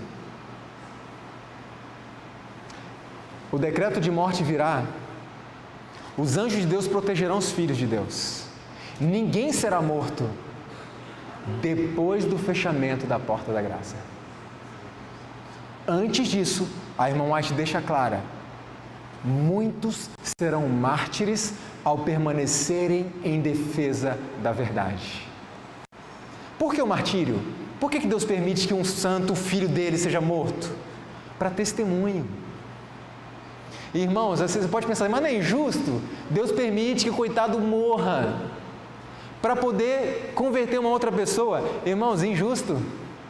Para um verdadeiro filho de Deus, alguém que ama profundamente ao Senhor, o viver é Cristo e o morrer é lucro.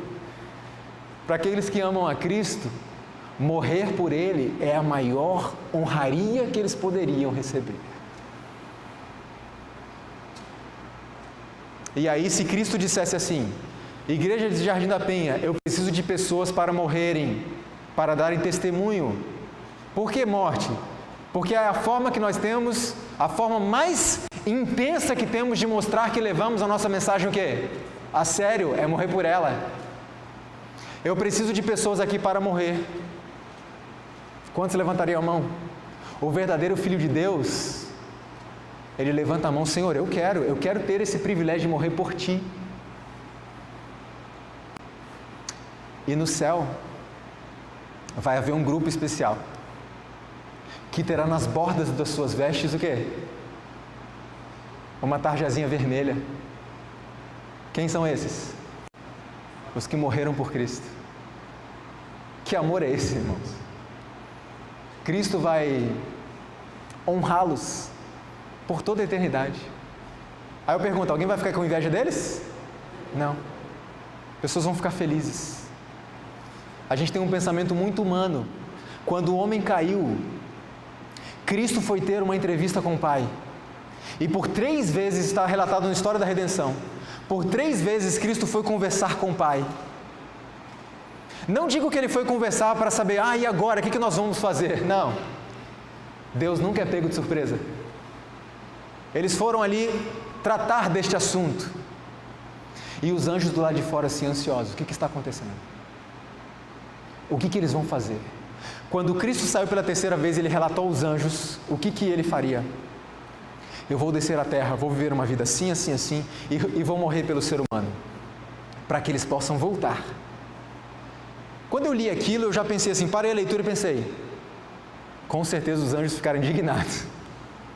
Imagine, olha o que o homem fez e o Senhor, nosso Deus, nosso general, nosso Criador vai descer lá e vai morrer por eles? Irmão, você acha que foi isso que aconteceu? A morte diz que os anjos festejaram, se alegraram muito, porque foi, mesmo que o seu general tivesse que morrer, foi providenciado um meio para que você e eu fôssemos salvos. Sabe por que eles ficaram felizes? Porque os anjos nos amam muito. Mas é o teu líder que vai morrer, não importa, nós amamos vocês e queremos vocês de volta. E eu sei que o nosso líder vai morrer, mas ele vai ressuscitar. E você sabia que eles estão aqui agora ouvindo tudo que estamos falando? Estão sempre conosco. Irmãos, esse dia já está chegando. O dia em que a gente não precisa falar dos anjos e ficar imaginando, eles estão aqui realmente, mas a gente não consegue ver. O dia que nós poderemos conversar com eles, face a face. Só que antes disso também virá um tempo de angústia prévio. E ao início do tempo de angústia, fomos cheios do Espírito Santo ao sairmos para proclamar o quê? O sábado, mais amplamente, eu vi espada, fome, pestilência e grande confusão. Tribulações virão sobre a terra e as nações ficarão iradas, embora contidas para não impedir a obra do terceiro anjo. Ou seja, tempo de angústia prévio, já estamos nele. Depois do tempo de angústia prévio, virá a angústia de Jacó. Depois que a porta da graça fechou. O que é a angústia de Jacó? Por que se tornaram pálidos todos os rostos? Porque aquele dia é tão grande que não houve outro semelhante, é angústia para Jacó. Mas o texto não acaba. O texto diz assim, ele, porém, será salvo dela. Então não tenha medo. Deus já providenciou tudo. Haverá um tempo de angústia qual nunca houve desde que houve nação. Até aquele tempo, ninguém nunca enfrentou o que vamos enfrentar. Porém, teu povo, mas naquele tempo livrar-se-á o teu povo, todo aquele que for achado, escrito no livro. Então, repito, não tenha medo. Apenas prepare-se. O que foi a angústia de Jacó? Olha o paralelo, simples, irmãos. Jacó estava angustiado por quê? Ele queria paz de espírito. Jacó tinha cometido pecados terríveis e ele queria a certeza do perdão do Senhor. E o seu irmão estava vindo com o intuito de matá-lo. Olha o paralelo. Os santos passarão pela angústia de Jacó, por quê? Porque ímpios estarão vindo para matá-los. E naquele momento, a angústia é porque eles desejam paz de espírito. Ou seja, Senhor, meus pecados foram apagados? Eu estou em paz com Deus? E eles começam a buscar alguma coisa que não tenha sido confessada. Então deixa eu dizer uma coisa para vocês. Eu falei que Deus tem um ideal elevado, não foi isso que nós vimos? Um ideal elevado para nós. O dia que alguém disser, eu já alcancei, é porque não alcançou. Sabe por quê? Porque os santos de Deus, selados com a salvação garantida, um povo que atingiu uma intimidade tão grande com Cristo, qual vai ser a preocupação deles? Eu consegui? Eu atingi o ideal de Deus para a minha vida? Meus pecados foram apagados? Vocês entendem, irmãos? Porque quanto mais perto de Cristo, mais indignos nos sentimos. Veja que interessante esse texto aqui. Qual o motivo? A angústia física. O povo de Deus não estará livre de sofrimento, mas conquanto perseguidos e angustiados, conquanto suportem privações e sofram pela falta de alimento, não serão abandonados a perecer. O Deus que cuidou de Elias não desamparará nenhum de seus abnegados filhos. Aquele que conta os cabelos de sua cabeça, deles cuidará, e no tempo de fome serão alimentados. Então não tenha medo. A outra causa da angústia, mental. No tempo de angústia, se o povo de Deus tivesse pecados não confessados, que surgissem diante deles, seriam vencidos. Mas ao mesmo tempo que têm uma profunda intuição de sua indignidade, não possuem falta oculta para revelar. Seus pecados foram examinados e o que, irmãos? Extinguidos no juízo. Não os podem trazer à lembrança. Mesmo que estejamos ali angustiados, Senhor, eu estou em paz contigo, meus pecados foram apagados, e eu começo a revirar a memória procurando algum pecado que não foi confessado ao Senhor, e Deus não permitirá que nós nos lembremos de pecado nenhum, porque Ele prometeu: eu perdoo seus pecados e não me lembro mais. Os pecados foram, a vida desses homens, dessas mulheres, foi examinada no juízo, os pecados foram apagados e eles não podem se lembrar mais. E ninguém tem o direito de lembrar a mim e a você os meus pecados, os seus pecados do passado. Porque Deus que é Deus, perdoa? Se houve abandono, esquece. Ninguém tem direito de lançar no seu rosto o seu pecado passado. O tempo de angústia durante o qual não haverá mediador nem perdão do pecado e que já está a ponto de começar, requer séria preparação da vida e do coração.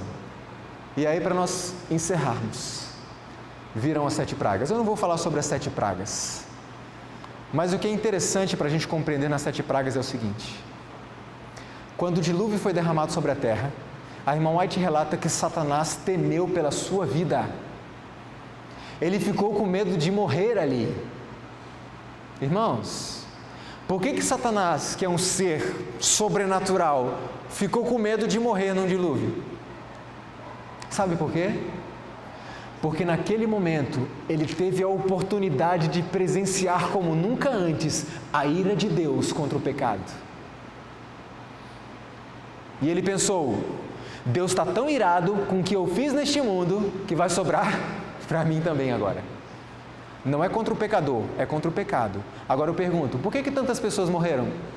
Se a intenção de Deus não era matar pessoas, era matar o pecado, por que tantos morreram?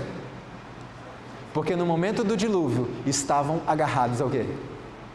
Ao pecado. E Deus falou: filho, solta. Não. Filho, eu vou destruir, solta, por favor. Não. Filho, eu preciso destruir. E eu imagino Deus com muita dor no coração, até virando o seu rosto e destruindo. Porque com o pecado foi um filho amado dele. Mas ele precisa, irmãos. Ele precisa. Isso também é uma atitude de amor. Agora eu pergunto, durante o dilúvio, em que Satanás temeu pela sua própria vida, havia mistura de misericórdia, sim ou não? Sim. Mas a Bíblia diz que as 7 pragas serão derramadas sem mistura de misericórdia. O Espírito Santo retirado da terra. Eu pergunto, os justos vão sofrer muito. E os ímpios? Muito mais. E o nosso sofrimento será passageiro. O dele só terminará quando forem eternamente exterminados. Muitos dos ímpios ficaram grandemente enraivecidos por sofrer os efeitos das pragas. Foi uma cena de terrível aflição. Altos clamores de pranto eram ouvidos de todos os lados. O povo voltava-se contra os seus pastores, ministros, mestres, como vimos ontem, com ódio atroz e os acusava, dizendo: vocês não nos advertiram. E aqueles que nos avisaram a tal respeito, vocês disseram que eram fanáticos. Mas vi que os pastores, ministros, mestres não escaparam da ira de Deus. Seu sofrimento foi 10 vezes maior do que o do seu povo. Ah, irmãos, que coisa terrível.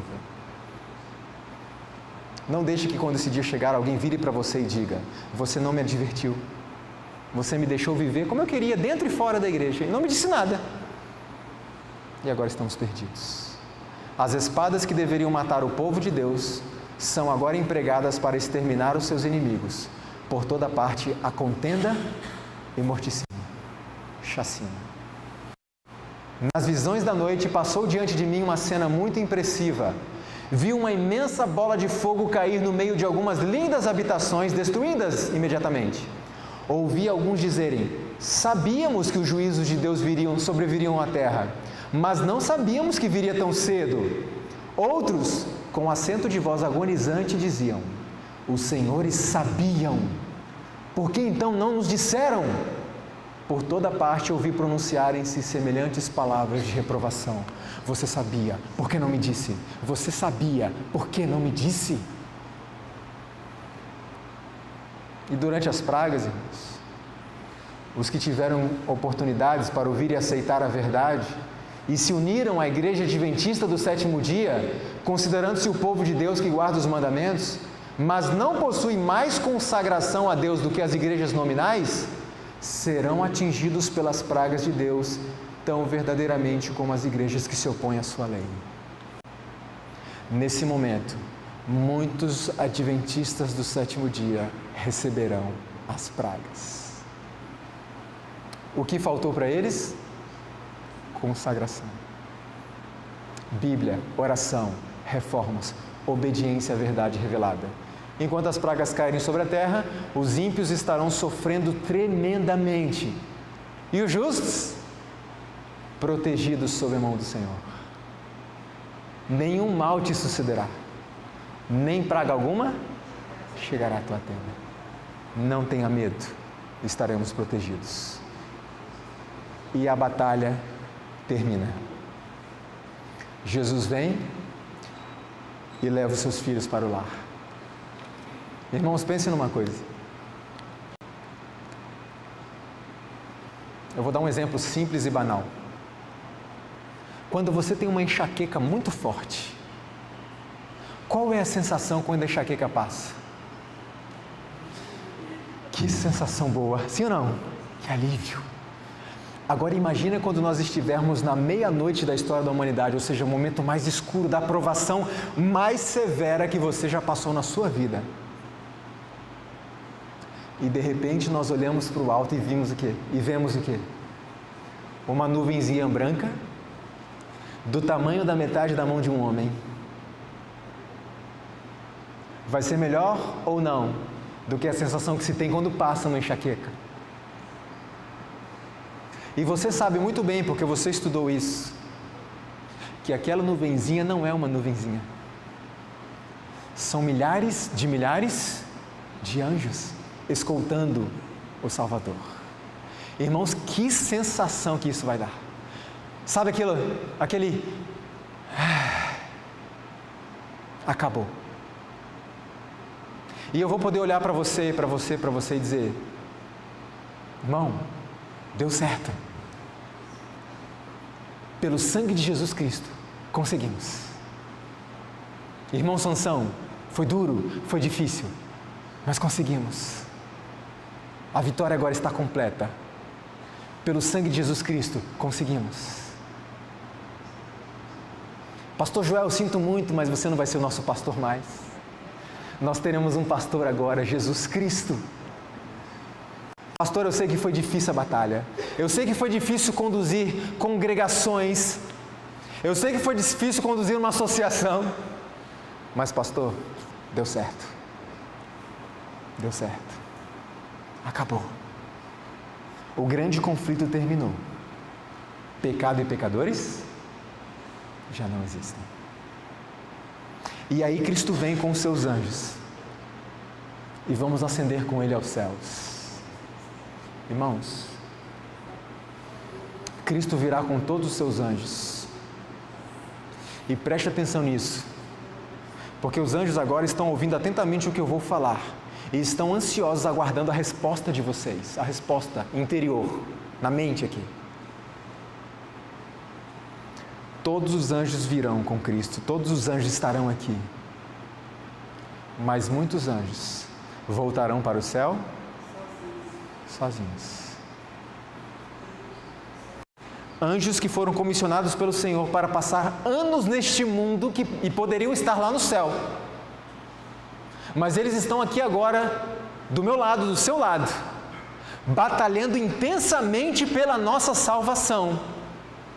E no fim de tudo, o meu anjo que está aqui vai voltar para o céu sozinho. Você quer isso? É justo isso com eles? Eu não quero isso, irmãos. Eu não digo, eu estarei no céu. Essa é uma certeza que ninguém tem, a nossa certeza está em Cristo. Nós temos que permanecer nele. É a nossa esperança estarmos lá. E eu não quero que meu anjo suba sozinho. Irmãos, às vezes na noite, às vezes quando nós vamos para o interior e gostamos de olhar as obras da natureza, eu fico imaginando o meu anjo subindo e olhando para trás e se despedindo de mim. Olha tudo que Ele fez por mim nessa terra, e você nem sabe do que Ele fez. Eu nem sei de tudo que Ele fez. No céu nós vamos ver algumas de suas intervenções em que nós poderíamos até ter morrido e não morremos e nem percebemos, porque Ele interviu para preservar nossa vida, por amor que tem a nós. E no final de tudo, tendo tudo nas mãos, eles vão voltar sozinhos. Irmãos, tudo que nós ouvimos falar das belezas do céu, da beleza, aliás, de Cristo Jesus, para aqueles que se perderem, essas pessoas nunca verão.